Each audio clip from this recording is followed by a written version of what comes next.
नमस्कार। Sai college of teachers training ओनामा द्वारा संचालित ऑनलाइन क्लासेज में आप सभी का स्वागत है। छात्रों, आज हम बीएड प्रथम वर्ष के छात्र के लिए अधिगम एवं शिक्षण विषय में लर्निंग एंड टीचिंग, जिसका सब्जेक्ट कोड है C3 में अधिगम के सैद्धांतिक परिप्रेक्ष्य के अंतर्गत आज हम थॉर्नडाइक के सीखने के नियम के बारे में चर्चा करेंगे। छात्रों, सीखना जीवन पर्यंत चलने वाली क्रिया है।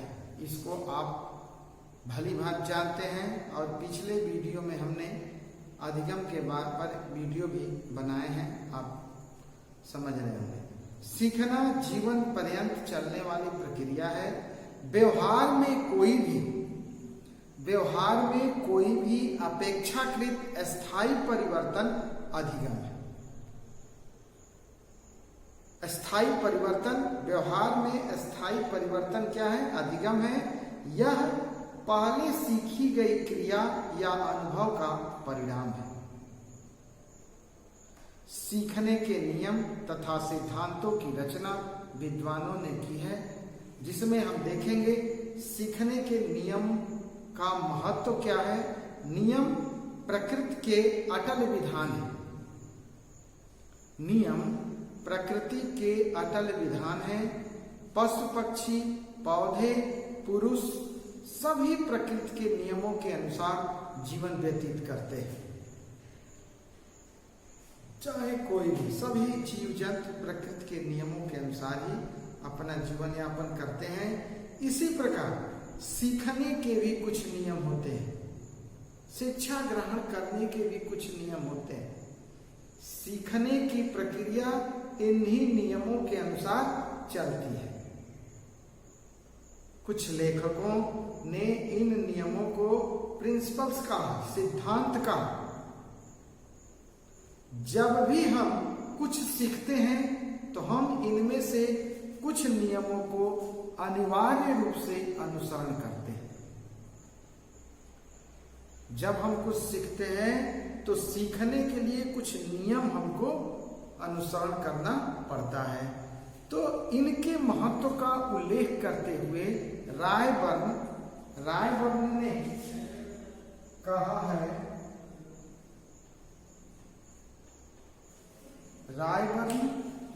यदि शिक्षण विधियों में इन नियमों या सिद्धांतों का अनुसरण किया जाता है तो सीखने का कार्य अधिक संतोषजनक होता है।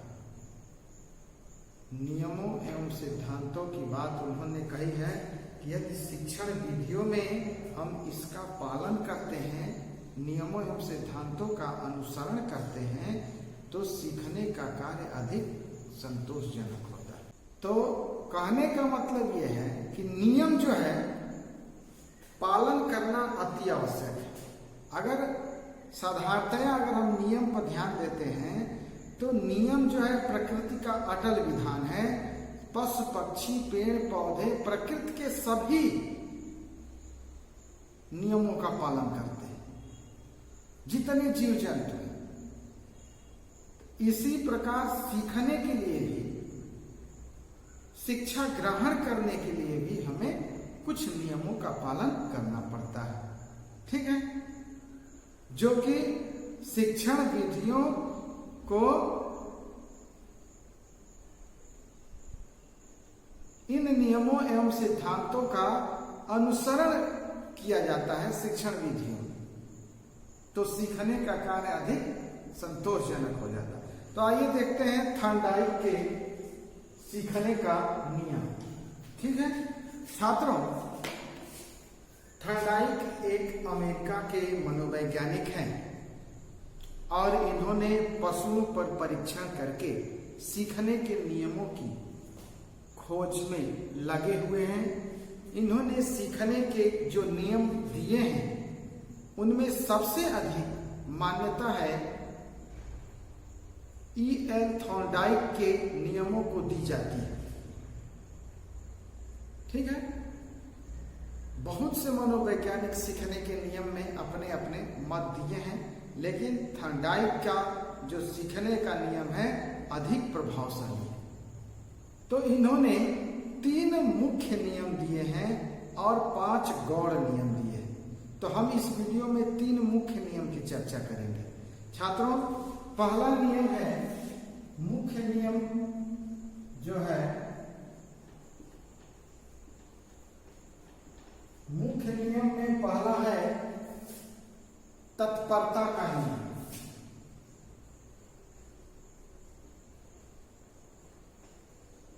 तत्परता का नियम, ठीक है। दूसरा है अभ्यास का नियम।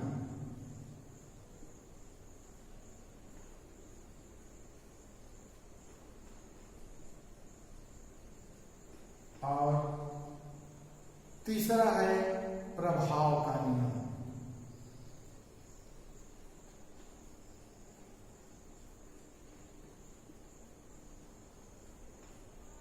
ठीक है, तत्परता का नियम, अभ्यास का नियम, प्रभाव का नियम। तो हम इन 3 नियमों के बारे में आज चर्चा करते हैं। तो आइए, पहला है तत्परता का नियम। छात्रों, लॉ ऑफ रेडीनेस, ठीक है, लॉ ऑफ रेडीनेस यानी तत्परता का नियम। छात्रों, इस नियम का अर्थ यह है, अभिप्राय यह है कि यदि हम किसी कार्य को सीखने के लिए हमेशा तैयार रहते हैं, यदि हम किसी कार्य को सीखने के लिए हमेशा तत्पर रहते हैं, हमेशा तैयार रहते हैं, तो हम उसे शीघ्र सीख लेते हैं। ये प्रैक्टिकली है, आप भी जानते हैं। तत्परता में कार्य करने की इच्छा निहित रहती है। किसी कार्य को करने के लिए आप तत्पर हैं, इसका मतलब कि आप उस कार्य को जल्दी करेंगे, और इसका मतलब कि आपके कार्य करने की इच्छा है, उस तत्परता के अंदर दिख रही है। तो तत्परता से कार्य की इच्छा दिखती है, उसमें कार्य की इच्छा निहित रहती है। यदि बालक में गणित के प्रश्न करने की इच्छा है तो वह उनको करता है, अन्यथा नहीं। इच्छा है तो करता है, सबसे पहले वही करेगा, उसके बाद और विषय पर ध्यान देगा। इतना ही नहीं, तत्परता के कारण वह उनको अधिक शीघ्रता एवं कुशलता से करता है, तुरंत कर देगा। अगर रुचि उसके गणित सब्जेक्ट में है, जिस भी सब्जेक्ट में, उस सब्जेक्ट का कार्य वो जल्दी करता है और कुशलता पूर्वक करता है। तत्परता उसके ध्यान को कार्य पर केंद्रित करने में सहायता देती है। उसका ध्यान जो है कार्य पर केंद्रित हो जाता है। कैसे? उसके अंदर जो तत्परता होती है, इसके वजह से, जिसके फलस्वरूप वे उस कार्य को संपन्न करने में सफल होता है। छात्रों, भाटिया का कथन है, भाटिया के अनुसार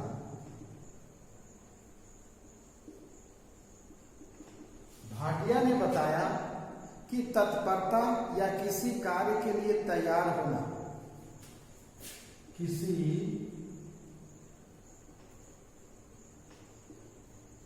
कार्य के लिए तैयार होना, ठीक है, या युद्ध को आधा विजय कर लेना। किसी कार्य के लिए तैयार होना या युद्ध का आधा विजय, समझ लीजिए, आधा विजय पाना, आधा विजय कर लेना, यह है। किसी कार्य के लिए अगर आप तैयार हो गए कि नहीं, हम इस कार्य को करेंगे, तो आप समझ लीजिए 50% वो कार्य हो गया आपके मनोबल के कारण। ये भाटिया का कथन है। तत्परता इतना प्रभावी होता है। तत्परता के नियम के अनुसार शिक्षक सीखने की परिस्थितियां तैयार करता है। शिक्षक सीखने की परिस्थितियां तैयार करता है और इन परिस्थितियों से बालक एकाकार हो जाता है तो वह सीखने के लिए तत्पर हो जाता है। अगर हम देखें कि तत्परता का नियम शिक्षा के क्षेत्र में शिक्षक कैसे लागू करते हैं, तो आपको क्या करना होगा कि शिक्षक को सबसे पहले क्या करना होगा, सीखने की परिस्थितियां तैयार करनी है। क्लास के वातावरण को बदलना होगा। हर एक बच्चे में जोश आ जाए कार्य को करने के लिए, तो तत्परता परिस्थितियां तैयार होती हैं और इन परिस्थितियों से बालक एकाकार हो जाता है और वह सीखने के लिए तत्पर हो जाता है। तो ये रहा छात्रों तत्परता का नियम। अब है अभ्यास का नियम, लॉ ऑफ एक्सरसाइज, अभ्यास का नियम छात्रों। ठीक है, अभ्यास का नियम किसी क्रिया को बार बार दोहराने से दृढ़ होता है। आपको पता है किसी भी चीज को बार बार करिए तो वो और मजबूत होता है। जैसे रहीम ने एक दोहा कहा है, हिंदी में रहीम दास ने कहा है कि करत करत अभ्यास ते जड़मति होत सुजान। करत करत अभ्यास ते जड़मत होत सुजान, रसरी आवत जात ते सिल पर पड़त निशान। जिस प्रकार रसरी के आने जाने से पत्थर पर निशान पड़ जाता है, उसी तरह करत करत अभ्यास जड़मति होत सुजान। बार बार अभ्यास करने से जड़ बुद्धि वाला व्यक्ति भी सुजान हो जाता है, अर्थात अभ्यास करते रहने से मूर्ख भी विद्वान है। ठीक वैसे ही जैसे कुएं की जगत पर बार बार रस्सी के आने जाने से निशान पड़ जाते हैं। ये छात्रों अभ्यास के नियम के दो रूप हैं, एक उपयोग का नियम और एक अनुप्रयोग का नियम। इसके दो भाग हैं, उपयोग का नियम, लॉ ऑफ यूटिलिटी, अनुप्रयोग का नियम। ठीक है, law of use and law of disuse. तो उपयोग का नियम और अनुपयोग का नियम। छात्रों उपयोग का नियम क्या है? अभ्यास कुशल बनाता है। उपयोग का नियम का तात्पर्य यह है कि अभ्यास कुशल बनाता है। Practice makes perfect. अभ्यास कुशल बनाता है। यदि हम किसी कार्य का अभ्यास करते हैं तो हम उसे सरलता पूर्वक करना सीख जाते हैं, उसमें कुशल हो जाते हैं। हम बिना अभ्यास किए साइकिल पर चढ़ने में या कोई खेल खेलने में कुशल नहीं हो पाते हैं। इसका आपको भली भांति अनुभव होगा। हम बिना अभ्यास के अच्छे से किसी कार्य में कुशल नहीं हो सकते। कोलसेनिक के अनुसार अभ्यास का नियम किसी कार्य की पुनरावृत्ति, पुनर्विचार या अभ्यास के औचित्य को सिद्ध करता है।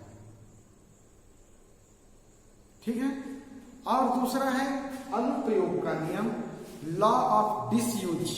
छात्रों इस नियम का अर्थ है कि यदि हम सीखे हुए कार्य का अभ्यास नहीं करते हैं, सीखे हुए कार्य को सीख लिए हैं, उसका हम अभ्यास नहीं करते हैं तो हम उसको भूल जाते हैं।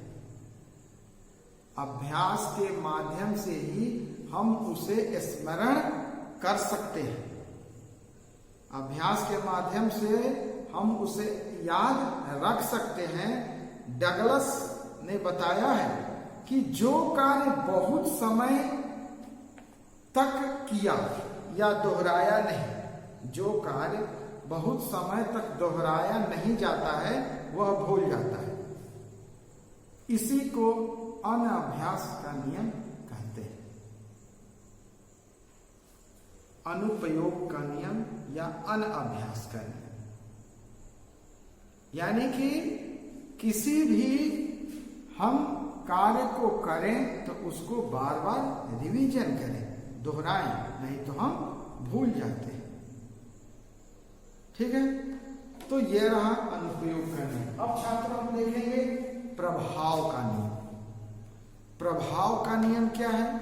Law of effect. छात्रों, इस नियम के अनुसार हम उस कार्य को सीखना चाहते हैं जिसका परिणाम हमारे लिए हितकर होता है।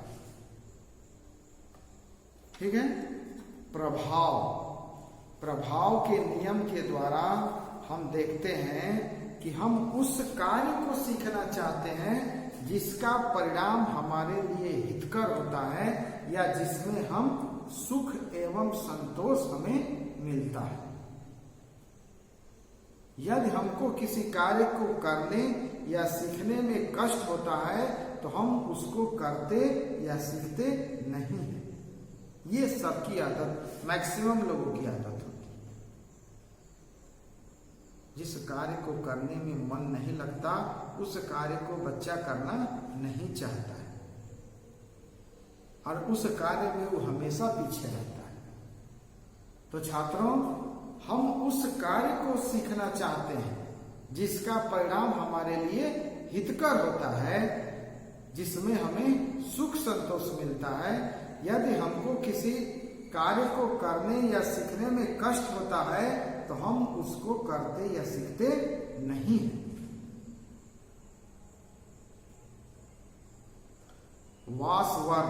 वासवर्ण ने बताया, जब सीखने का अर्थ किसी उद्देश्य या इच्छा को संतुष्ट करना है तब सीखने में संतोष का महत्वपूर्ण स्थान होता है। वासवर्ण ने बताया कि जब सीखने का अर्थ किसी उद्देश्य या इच्छा को संतुष्ट करना होता है तब सीखने में संतोष का महत्वपूर्ण स्थान होता है।